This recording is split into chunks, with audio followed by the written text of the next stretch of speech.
Assalamualaikum warahmatullahi wabarakatuh.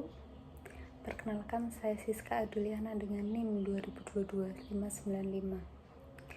Seorang mahasiswa UMM yang sedang menempuh mata kuliah Viktimologi yang diampu oleh Bapak Yaris Adial Fajrin SHMH.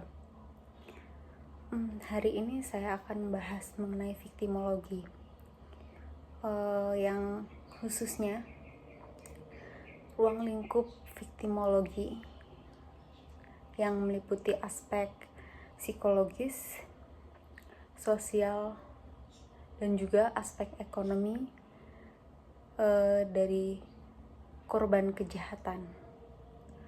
Dan pemaparan ini berdasarkan buku Viktimologi dalam Sistem Peradilan Pidana karya dari Dr. Siswanto Sunarso guna memenuhi tugas mata kuliah Viktimologi yang telah diberikan oleh Bapak Yaris. Oke, pertama-tama kita mulai. Apa sih viktimologi? Viktimologi merupakan salah satu cabang ilmu kriminologi, bukan hanya mempelajari pelaku dan tindakan kriminalnya, tetapi juga menempatkan korban sebagai fokus utamanya. Dalam sistem peradilan pidana, korban seringkali menjadi salah satu pihak yang paling terdampak ataupun yang terdampak secara langsung dan nyata, baik itu secara fisik, kemudian psikologis, sosial, maupun aspek ekonomi dari korban tersebut. Oleh karena itu, memahami korban secara menyeluruh itu merupakan satu hal yang sangat amat penting dan krusial untuk memastikan keadilan yang benar-benar holistik, atau holistik itu pendekatan yang memandang sesuatu sebagai satu kesatuan utuh dan bukan hanya kayak bagian-bagian yang secara terpisah gitu. Sebagai pengantarnya, perlu dicatat bahwa ruang lingkup viktimologi mencakup penyebab timbulnya korban, perlindungan yang dapat diberikan oleh negara, kemudian masyarakat, dan sistem hukum. Dengan kata lain, viktimologi ini menempatkan korban sebagai subjek yang harus diperhatikan, bukan sekedar objek hukum atau saksi pasif dalam suatu proses pidana. Yang pertama, kita akan membahas aspek psikologis korban. Aspek psikologis korban ini, kalau dalam viktimologi, kita membahas aspek psikologis korban, ada 3 hal yang penting yang perlu diperhatikan. Yang pertama, kita melihat dampak psikologis yang dialami korban. Kemudian yang kedua, kita memahami peran kondisi psikologis korban dalam prosesnya menjalani suatu proses hukum. Dan ketiga, kita meninjau pendekatan restoratif yang membantu pemulihan mental dari si korban. Pertama, kita akan bahas dampak psikologis. Salah satu dimensi yang sangat penting dalam viktimologi adalah dampak psikologis yang dialami oleh korban ini sendiri. Korban kejahatan tidak hanya menderita akibat kerugian fisik saja ataupun materi, tetapi korban juga mengalami tekanan mental yang seringkali tidak terlihat secara kasat mata oleh semua orang. Kita ambil contoh, misalnya korban kekerasan fisik atau kekerasan seksual. Korban ini sering mengalami trauma psikologis yang sangat amat mendalam, yang bisa muncul dalam bentuk seperti gangguan tidur, depresi, kemudian ketakutan yang berlebihan, atau bahkan gangguan stres pasca trauma, pasca kejadian kejahatan tersebut. Dampak psikologis ini bisa berlangsung dalam jangka pendek maupun jangka panjang, sehingga hal ini mempengaruhi kemampuan si korban untuk kembali menjalani kehidupannya seperti sedia kala, kehidupan normal. Dalam bukunya Dr. Siswanto Sunarso dijelaskan bahwa trauma psikologis ini tidak bisa diabaikan begitu saja dalam suatu proses hukum. Jika sistem hukum tidak memperhatikan kondisi psikologis dari si korban, hal ini justru dapat memperburuk trauma dan menghambat partisipasi si korban dalam prosesnya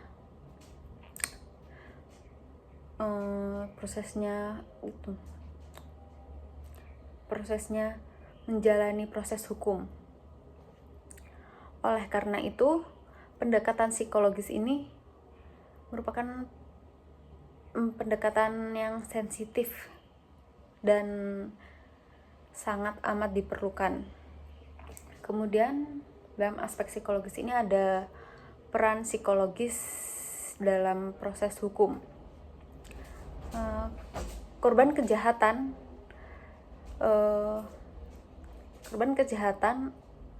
pasti mengalami trauma dan harus diberikan perlindungan saat mengikuti proses hukum, terlebih lagi perlindungan psikologis. Misalnya saat memberikan keterangan di pengadilan, jika korban tertekan atau takut, kesaksiannya itu tidak bisa akurat, dan hal ini justru akan merugikan si korban maupun sistem peradilan itu sendiri. Pendekatan psikologis ini juga melibatkan dukungan profesional. Sebagai contohnya, dukungan profesional itu seperti konseling, kemudian terapi, sehingga korban dapat menghadapi proses hukum itu tanpa tekanan yang berlebihan. Dengan demikian, sistem peradilan menjadi lebih adil dan manusiawi. Kemudian dalam aspek psikologis ada yang namanya pendekatan restoratif. Pendekatan restoratif, viktimologi, khususnya viktimologi modern menekankan pendekatan restoratif ini yaitu upaya pemulihan korban, bukan hanya penghukuman pelaku. Pendekatan ini mencakup rehabilitasi psikologis, reintegrasi sosial, dan upaya untuk mengembalikan kondisi korban agar mendekati keadaan normalnya sebelum terjadi kejadian kejahatan ini. Pendekatan restoratif ini juga menunjukkan bahwa fokus peradilan tidak hanya pada pelakunya saja, tapi juga pada pemulihan kesejahteraan korban, sehingga korban merasa dihargai dan dipulihkan secara menyeluruh. Kemudian yang kedua ada aspek sosial korban. Dalam aspek sosial korban, viktimologi juga membagi menjadi 3 hal utama. Yang pertama, kita membahas stigma dan isolasi sosial yang dialami korban. Yang kedua, kita melihat peran dukungan sosial dari keluarga maupun lingkungan, teman, dan komunitas. Dan yang ketiga, kita menyoroti keterlibatan korban dalam proses jalannya hukum atau proses jalannya peradilan ini. Oke, kita mulai dari yang pertama, ada stigma dan isolasi sosial.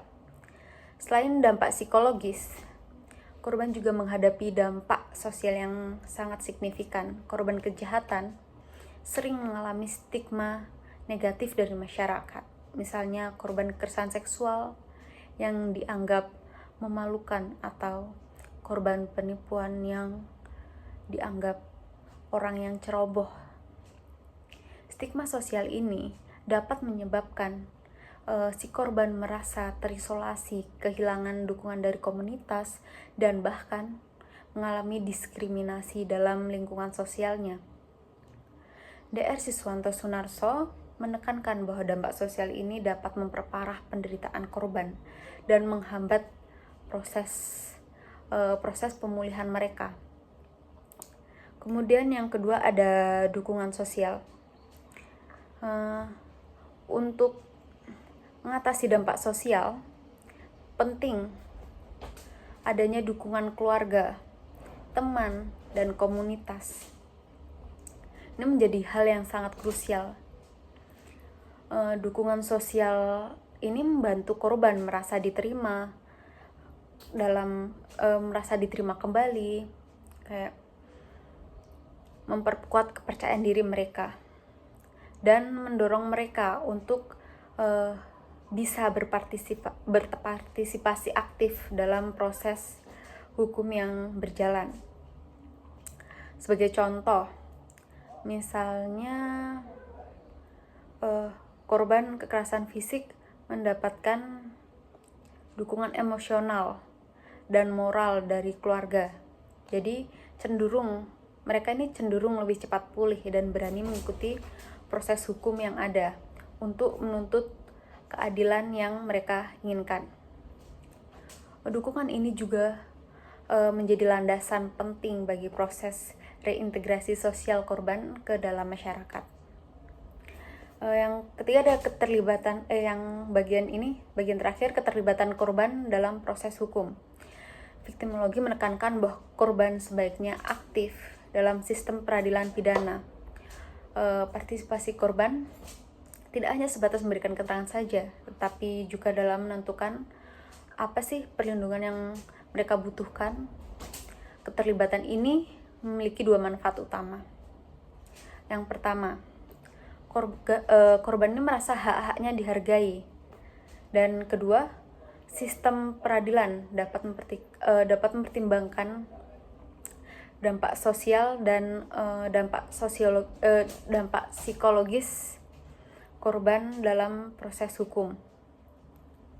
Dengan demikian, keadilan yang ingin dicapai tidak hanya bersifat formal, tetapi juga bersifat restoratif. Kemudian ada aspek ekonomi. Aspek ekonomi korban juga memiliki 3 fokus yang utama. Yang pertama, kita meninjau kerugian ekonomi yang dialami oleh korban. Kedua, kita membahas kompensasi dan rehabilitasi yang dapat diberikan. Dan ketiga, kita melihat bagaimana peran negara dan lembaga dalam mendukung pemulihan ekonomi korban. Kita langsung ke penjelasan kerugian ekonominya. Korban kejahatan ini sering mengalami kerugian ekonomi yang signifikan dan nyata. Hal ini mungkin bisa berupa kehilangan pendapat. Kehilangan pendapat ini maksudnya mereka kehilangan penghasilan sehari-harinya akibat tidak bisa bekerja. Kemudian kerugian atas biaya pengobatan, kerusakan properti, maupun biaya hukum yang harus dikeluarkan dalam proses hukum. Kerugian ekonomi ini bisa bersifat jangka pendek dan maupun jangka panjang. Beberapa korban bahkan menghadapi kesulitan finansial. Bertahun-tahun mereka mengalami kesulitan finansial setelah mengalami suatu tindak kejahatan yang kemudian dapat mempengaruhi kualitas hidup mereka secara keseluruhan. Bagian selanjutnya ada kompensasi dan rehabilitasi. Salah satu fokus viktimologi ini merupakan tujuannya itu untuk pemberian kompensasi dan rehabilitasi kepada korban. Hal ini bertujuan untuk membantu korban kembali mandiri secara ekonomi. Kompensasi bisa saja berupa pembayaran ganti rugi. Ganti rugi ini dari pelaku. Kemudian ada kayak bantuan dari negara atau dukungan lembaga non pemerintah. Rehabilitasi ekonomi juga dapat berupa pelatihan keterampilan, bantuan modal usaha, maupun program pekerjaan yang memadai. Terakhir ada peran negara dan lembaga. Negara pasti harus memiliki tanggung jawab dalam menyediakan perlindungan ekonomi bagi korban kejahatan. Hal ini dapat diwujudkan dalam program restitusi ataupun kompensasi bagi korban. Kemudian bantuan medis, psikologis, dan sosial. Kemudian ada bantuan kebijakan sosial yang mendukung reintegrasi ekonomi korban. Jadi negara bisa mewujudkannya melalui program restitusi ataupun kompensasi yang pertama, kemudian ada bantuan medis, psikologis, dan sosial, dan yang ketiga, kebijakan sosial yang mendukung reintegrasi ekonomi korban. Selain itu, lembaga swasta dan lembaga swadaya masyarakat juga dapat berkontribusi dengan program bantuan ini, seperti pelatihan dan lapangan pekerjaan bagi korban. Dukungan ini tidak hanya meringankan penderitaan korban, tetapi juga mencegah mereka menjadi rentan terhadap kejahatan lain atau eksploitasi dalam aspek ekonomi. Baik, bisa ditarik kesimpulan dari apa yang saya paparkan tadi berdasarkan pemaparan tadi dalam buku Viktimologi dalam Sistem Peradilan Pidana oleh Dr. Siswanto Sunarso, dapat disimpulkan bahwa viktimologi menekankan pemahaman yang holistik terhadap korban. Pemahaman holistik ini,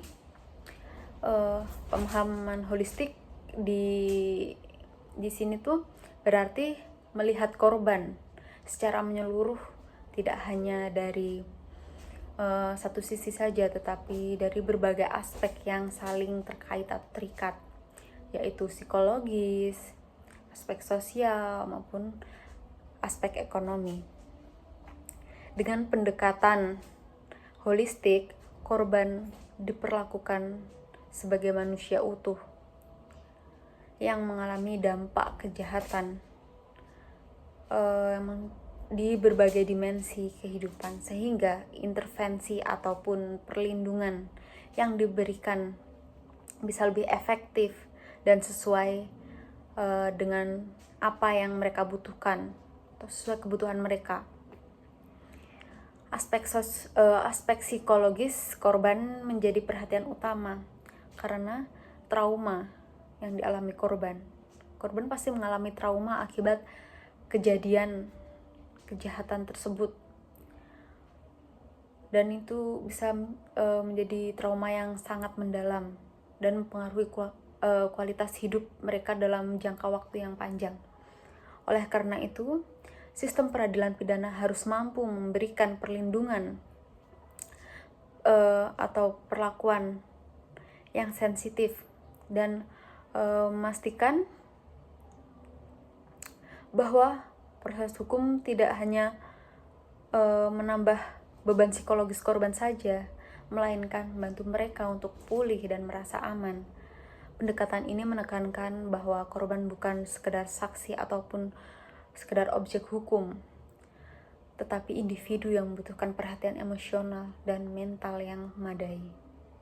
Selain itu, ada aspek sosial korban juga sangat penting. Dukungan keluarga, teman, dan masyarakat berperan besar dalam membantu si korban kembali merasa diterima di masyarakat luas dalam lingkungan sosialnya. Dengan adanya dukungan sosial yang kuat ini, korban dapat memperkuat rasa percaya diri, mengurangi rasa terisolasi, dan lebih berani berpartisipasi dalam proses hukum yang sedang berlangsung. Keterlibatan aktif korban dalam peradilan tidak hanya memperkuat rasa keadilan, tetapi juga membantu sistem hukum menjadi lebih manusiawi karena pandangan dan pengalaman korban turut menjadi pertimbangan dalam pengambilan keputusan hukum. Aspek ekonomi korban juga tidak kalah krusial. Kejahatan sering menimbulkan kerugian finansial, seperti hilangnya pendapatan, kemudian kerugian akibat biaya pengobatan akibat terjadinya tindak kejahatan itu, kerusakan properti, maupun biaya hukum yang perlu dikeluarkan oleh si korban. Oleh karenanya, pemberian kompensasi atau bantuan ekonomi dan program rehabilitasi ini menjadi bagian yang penting dalam proses pemulihan korban. Dukungan ekonomi ini tidak hanya membantu korban untuk kembali mandiri secara finansial, tetapi untuk memungkinkan mereka membangun kehidupan baru tanpa terus-menerus dibebani oleh konsekuensi ekonomi dari kejahatan yang dialaminya.